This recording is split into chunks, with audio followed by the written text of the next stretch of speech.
The invention of artificial turf in the 1960s led to a whole new field, one that never needs mowing, watering, or weeding. Faux grass was developed by the carpet industry and made possible by technological advances. And the concept has really taken root.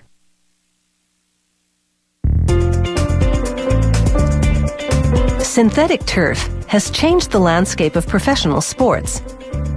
You see it in stadiums, arenas, and training fields around the world.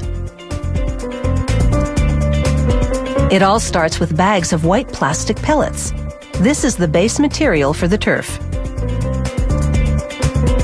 They add green pellets for color, along with chemical stabilizers and additives.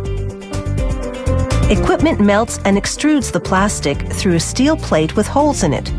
This creates strands of green. The strands exit through a trough of water, which cools and solidifies them.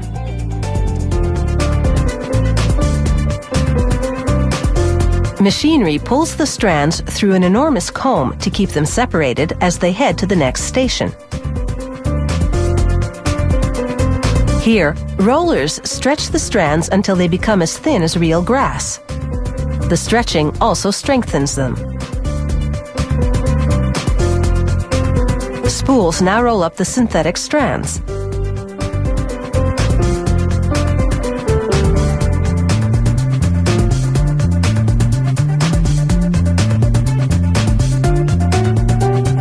Once a spool is full, they remove it. Next, they unwind several spools at a time.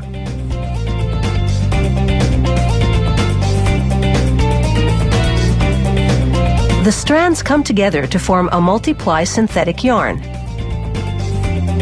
The yarn travels over guides. This keeps it from slackening as a big spool winds it up.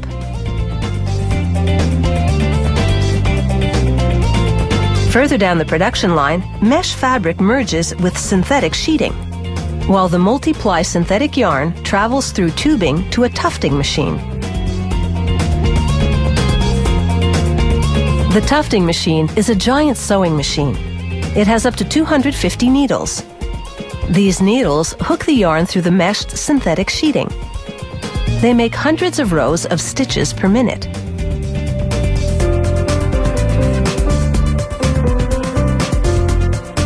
Underneath, small knives cut the looped yarn so it looks like spikes of grass. As you can see, this process is a whole lot faster than waiting for grass to grow. An inspector examines the turf to make sure the yarns are even. Then machinery moves it forward to a coating roller. The roller picks up adhesive from a trough below and applies it to the backing of the turf as it moves across. This binds the looped web of artificial grass to the backing.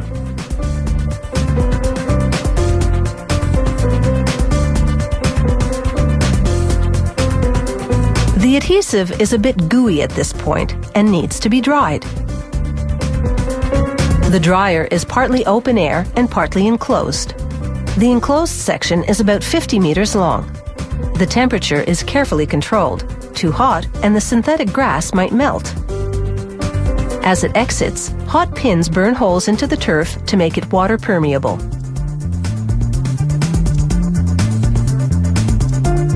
Now they check to make sure this grass looks good on the surface.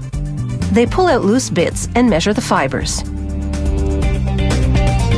Then it's over to a device that simulates the effect of football cleats to confirm this turf is tough. To install artificial turf, they lay a rubber base and add the turf. They distribute sand throughout spikes of grass to give the turf weight.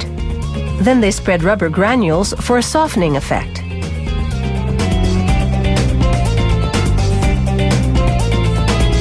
But some turf is more carpet-like, no fillers needed.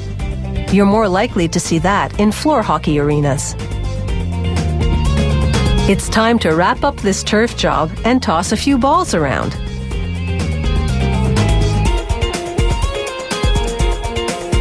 And when it comes to looking like the real thing, artificial turf is definitely in the ballpark.